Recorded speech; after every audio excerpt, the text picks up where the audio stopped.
네, 안녕하세요. 마주스케입니다. 자, 오늘은 증시에 대해서 강의를 해보도록 할게요.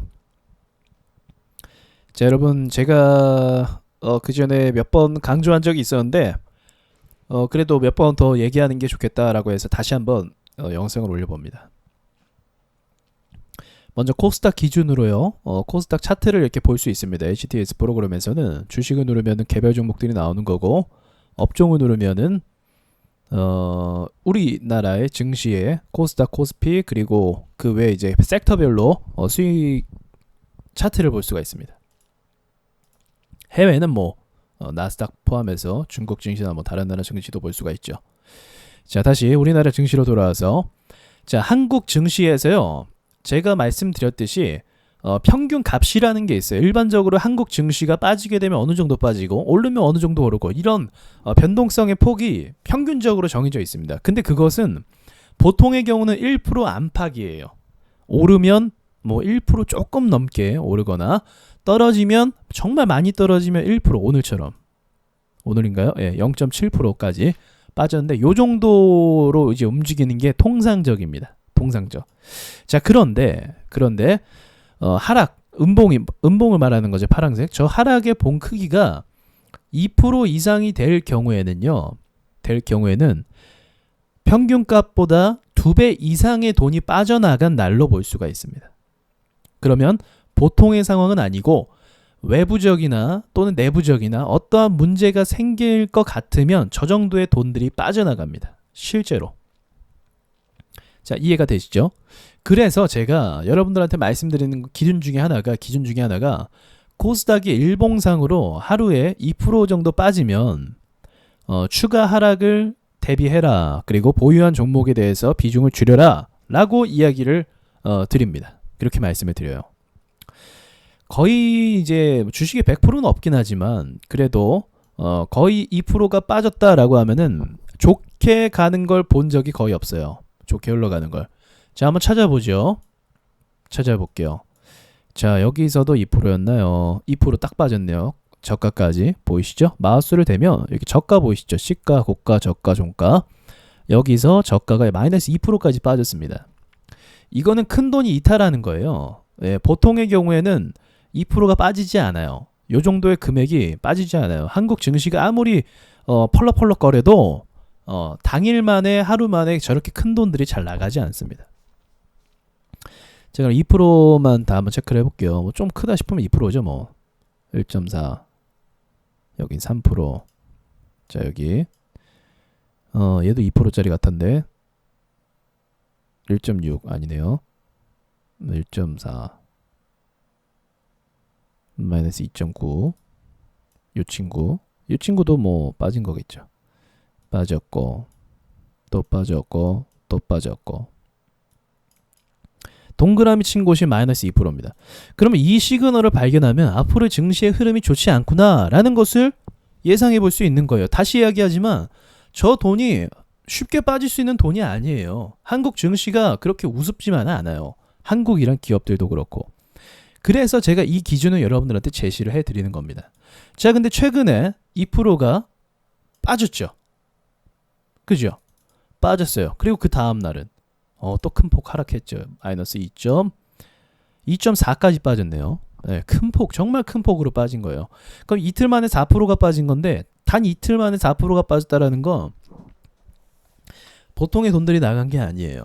그래서 앞으로의 흐름에 있어서는 부정적인 요인이 될 수 있습니다.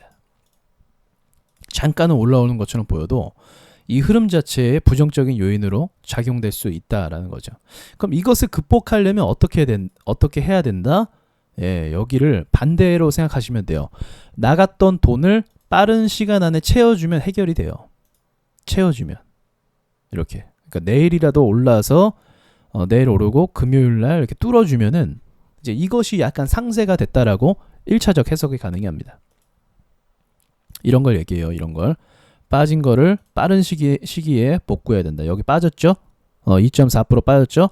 빠른 시일 안에 복구해줘야 됩니다. 그러면 계속적으로 상승할 수 있는 여지가 또 생겨요. 예. 왜냐면 이게 어떤 의미냐면 한국 증시가 빠졌네. 그럼 개별 종목도 많이 빠졌을 거예요. 그러면 이때 사야지 하면서 계속 매수세가 들어오는 거예요. 이건 진짜 빠진 게 아니야 하면서 들어온 겁니다. 그래서 올라가는 거예요. 근데 안 들어오면 그만큼 무섭다라는 거죠. 뭔가 이유가 있는 거예요. 그걸 여러분들이 기억하셔야 됩니다. 그래서 이럴 때만큼은 좀 조심을 해야 된다라는 것을 계속적으로 알고 계셔야 돼요. 이런 상황 자체를.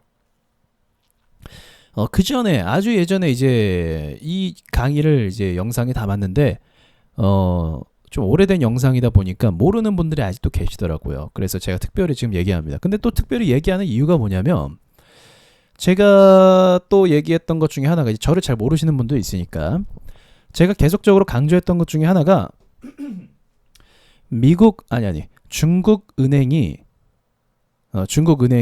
부도가 나거나 어떤 리스크가 발생해서 뭐 줄도산하거나 이런 기사가 나오거나 이야기가 나오면 조심하라고 말씀을 드렸어요. 중국의 경제 위기는 한국과 직결돼 있습니다. 중국 경제 위기, 한국 경제 위기예요. 이건 뭐 부정할 수가 없어요. 당연하죠. 왜 중국에다 우리가 물건 팔아야 되는데 팔아줄 사람들이 힘들으면은 뭐 우리가 장사가 되겠습니까? 그래서 같이 공존하는 이제 사회거든요. 중국과 어쩔 수 없어요. 미국도 그렇고. 자, 그래서 이런 상황 때문에 중국의 어떤 경제 위기를 참 주목해서 봐야 됩니다. 이번에 홍콩 사태가 그 중국발 경제 위기의 어떤 시발점이 될 수도 있는 거고, 그리고 미국의 무역 제재가 실제로 중국의 경제 위기로 이어질 수도 있거든요. 중국이 약점을 갖고 있어요. 뭐냐면 부채 비율입니다. 부채가 그러니까 빚이 뭐 상상도 할 수 없어요. 어마어마하게 많아요. 더군다나 지금 상황에서 미국의 어떤 경제 제재로 인해서 돈을 또 벌기가 힘든 상황이고 꾸역꾸역 가는 상황이라는 거죠. 지금 뭐 힘들어요, 정말로. 그러다 보니까 재무 건전성이 좀 빈약한 은행들은 지금 현재 기사로 4일 전 기사긴 해요. 4일 전 기사인데 이제 뱅크런 사태가 발생을 했습니다. 뱅크런이라는 건 은행 못 믿겠다 해서 돈 빼려고 다 튀어가는 거죠. 그래서 뱅크런, 은행으로 달린다라는 거예요. 네, 참 적절한 표현인데, 자, 아무튼 그래갖고 지금 얼마 전에도 이제 작은 중소은행이 부도가 나서 중국 정부에서 인수하고 또 운영하는 단계인데 뭐 다 인수할 거예요. 결국은 말도 안 되죠. 그냥 이제 도미노 효과를 우려했기 때문에 하나의 은행이 문제가 생기면 다음 은행도 문제가 생기거든요. 그래서 도미노 효과를 우려했기 때문에 정부에서 본보기로 인수를 한 건데 뭐 그런 게 뭐 얼마나 가겠습니까? 본질적으로 부채가 많고 돈을 벌어야 되는 상황에서 회수가 안 되는 게 지금 문제거든요. 그 문제의 본질은 이제 미국의 경제 제재에 있다는 거죠. 사실 미국이 태클만 걸지 않아도 중국은 돈을 잘 법니다. 네, 미국이 지금 멱살을 잡고 막 흔들고 있어서 이제 버티기 작전에 돌입했는데 그것이 과연 쉬울까라는 또 의구심을 갖게 되는 거죠. 그래서 그런 상황입니다. 지금 그런 상황. 우리나라 자체도 문제가 없는 건 아니지만 경제가 많이 어렵고 힘든 건 맞지만 그래도 한국 자체적으로는 문제가 없다라고 평가하고 있어요. 외신에서도.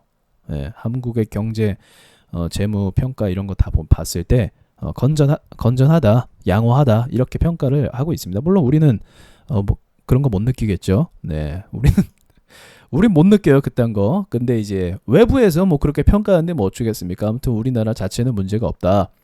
네, 가계부채 지금 6천 얼마인가요? 6천 찍은 것 같은데. 네, 아무튼 그렇게 됐는데도 뭐 아무튼 우리나라가 문제가 없다라는 건데 중요한 거는 이제 중국과 문제가 있다라는 거죠. 그러면 이거 불안해서 주식 해먹겠나요? 그래서 제가 오늘 이거 가르쳐드린 거예요. 한 방에 안 빠져요. 웬만하면. 위기가 오기 전에는 한 방에 막 빠지지 않아요. 전에 전조가 한 번씩 있어요. 전에 전조가 큰 폭으로 한번 빠지는 게 생깁니다. 2% 여기도 발생을 했죠.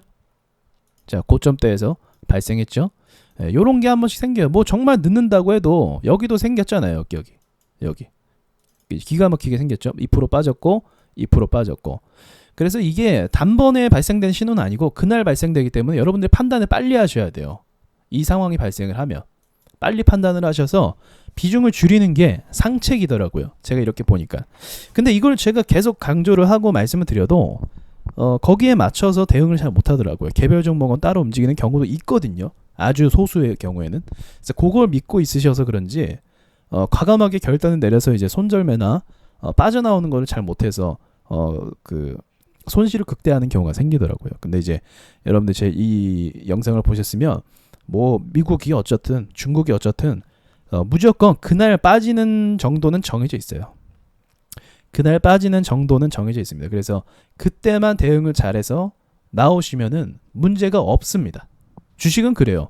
대응만 잘해서 그냥 기준에 벗어났다라고 하면은 문제가 없어요. 문제는 뭐냐면 여러분들이 기준이 없는 게 문제예요.